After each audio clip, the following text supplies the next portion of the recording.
कैसे आप लोग? आशा करती हूँ ठीक ही होंगे। मैं लेकर आया हूँ 30 क्वेश्चन इंटरेस्टिंग और ऑब्जेक्टिव। सबसे पहला प्रश्न क्या है? पहला प्रश्न की बात करें, ये 10th का यूरोप का राष्ट्रवाद हिस्ट्री बुक का है। आराम से पढ़िए आप लोग। चलिए देखते हैं पहला प्रश्न क्या है। गैरीबाल्डी पेशे से क्या था? गैरीबाल्डी एक नाविक था। नाविक न था। प्रश्न नंबर 1 का डी होगा, ऑप्शन डी। क्या हो जाएगा? Option D. और नेक्स्ट प्रश्न की बात करें। नेक्स्ट प्रश्न की क्या है? यूरोप का मरीज किसे कहा जाता था? ये 2019 में पूछा गया है। यूरोप का मरीज किसे कहा जाता था? ये तुर्की का कहा जाता था। किसे? तुर्की का। ऑप्शन डी, तुर्की को। आपका तीसरा सवाल क्या है? यंग यूरोप की स्थापना किसने की थी? यंग यूरोप की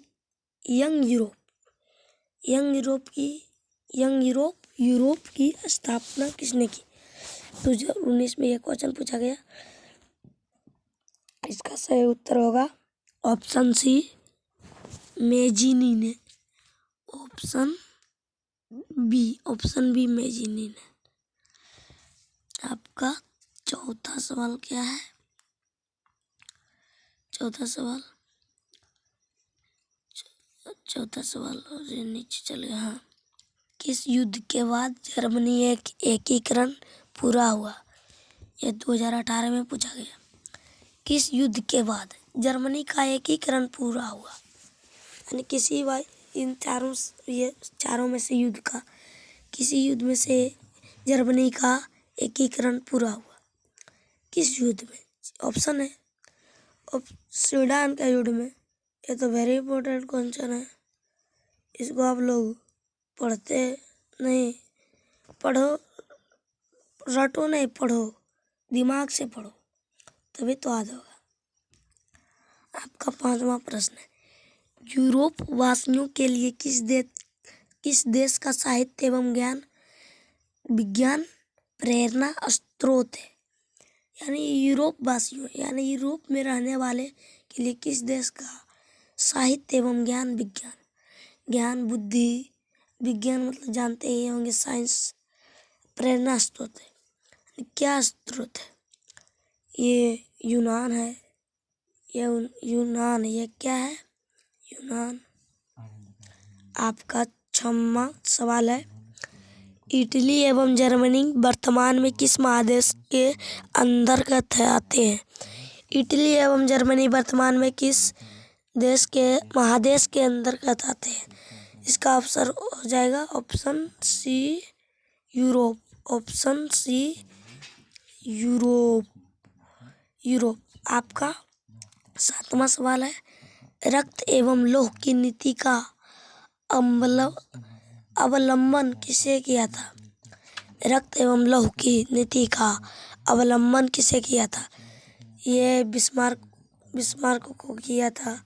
किसको? बिस्मार्क को। कमेंट करिए एक बार बिस्मार्क किस को लिखने आता है। इसके बाद क्या है? 8वां प्रश्न, जर्मन राइन राज्य का निर्माण किसने किया था? जर्मन राइन राज्य का निर्माण किसने किया था? ये बी हो जाएगा, नेपोलियन बोनापार्ट ने। किसने किया था? नेपोलियन बोनापार्ट ने। आपका 9वां प्रश्न, वियना कांग्रेस के द्वारा फ्रांस में किस शासक वंश की पुनः स्थापना की गई?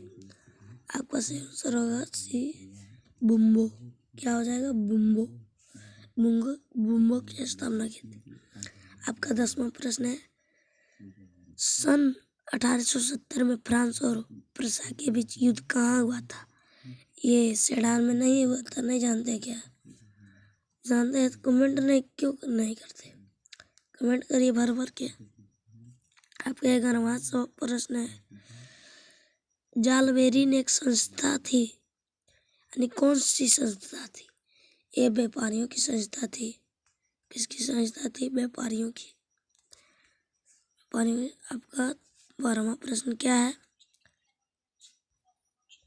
12वां प्रश्न है, बिस्मार्क निम्न में से क्या था? बिस्मार्क निम्न में से क्या था, यानी नीचे में से क्या है? सब प्रश्न दिख रहा है, इसमें क्या था? कूटनीति था। तब जानते हैं तो कमेंट करिए, फिर कमेंट क्यों नहीं करते? जानते हैं तो देख के चोरी करके कमेंट मत करना। 1829 ईस्वी की एड्रियानोपुल की संधि किस देश में के साथ हुई? ये एक तुर्की देश के साथ हुई। इस देश के साथ तुर्की लिखिए एक बार कमेंट में, देखते हैं किस किस को लिखने आता है, 10 में पढ़ता है। उसके बाद इटली एवं जर्मनी के एकीकरण के विरुद्ध निम्न में कौन था? यानी नीचे में से कौन था? इसमें से ऑस्ट्रिया था। क्या था? ऑस्ट्रिया। आपका 15वां सवाल है, फ्रैंकफर्ट की संधि कब हुई? ये 1871 में हुई। ये वेरी वेरी इंपॉर्टेंट क्वेश्चन है। आपका 16वां प्रश्न है,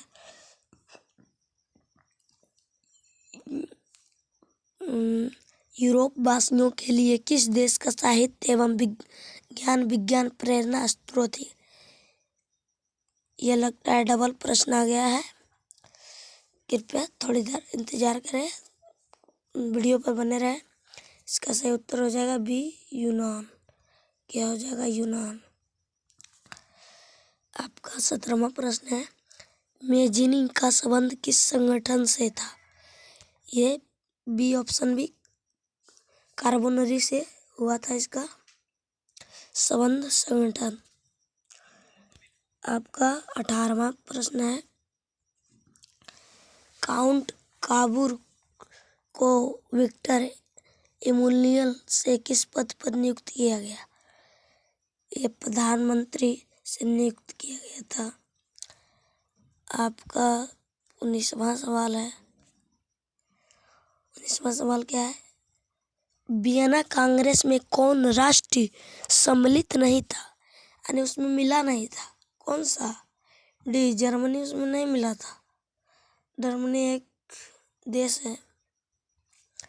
का 20वां सवाल है, वियना कांग्रेस में पवित्र संघ की योजना किसने प्रस्तुत की? ये बहुत इम्पोर्टेंट क्वेश्चन है, बहुत सिंपल भी है। किस देश ने की? किसने प्रस्तुत की? रूस ने। ये रूस एक देश भी है। आपका 21वां सवाल क्या है? 21वां सवाल देखिए, वीडियो पर बने रहे।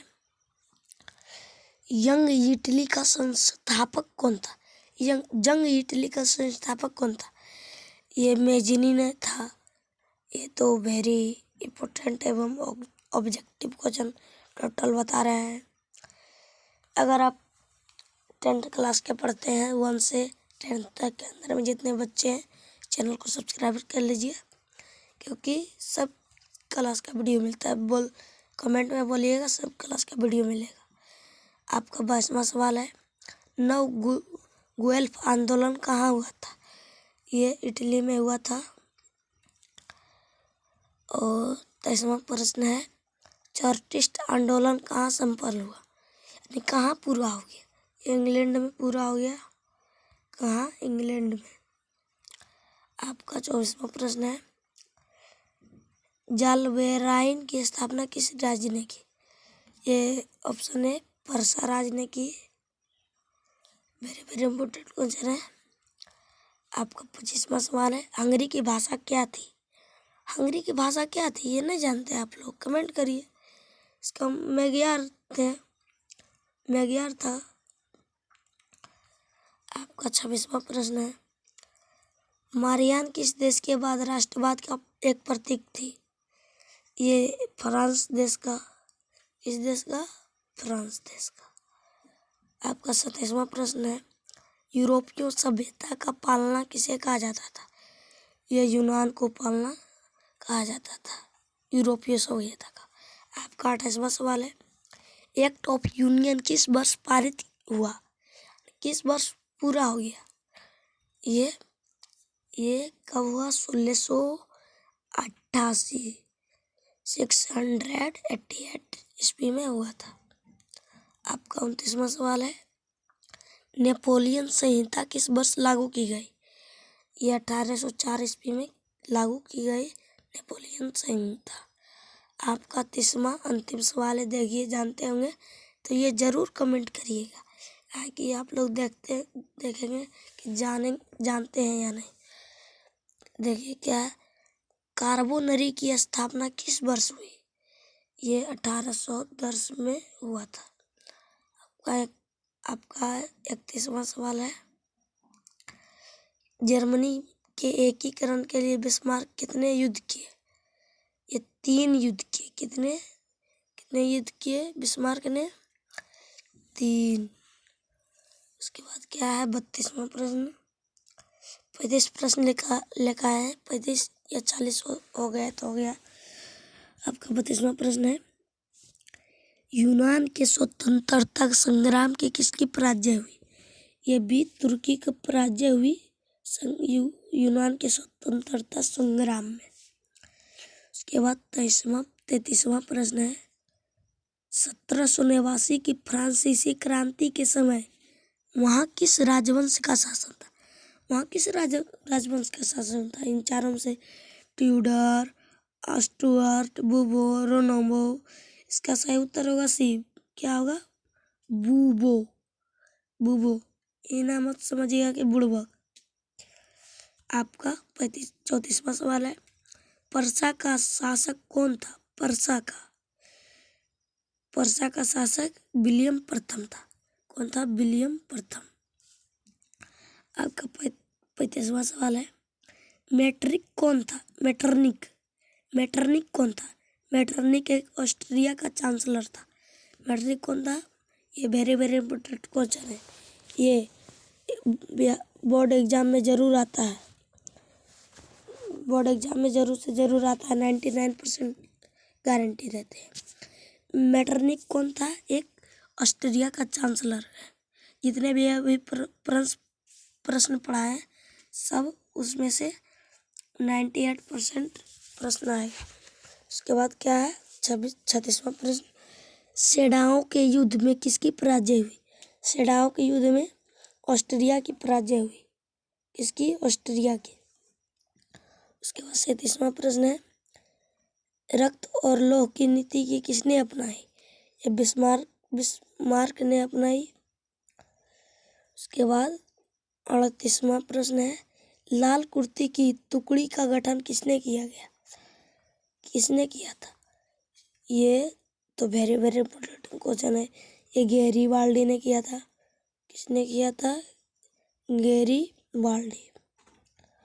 आपका 39वां प्रश्न है, जर्मनी एवं इटली के एकीकरण के समय फ्रांस का शासक कौन था?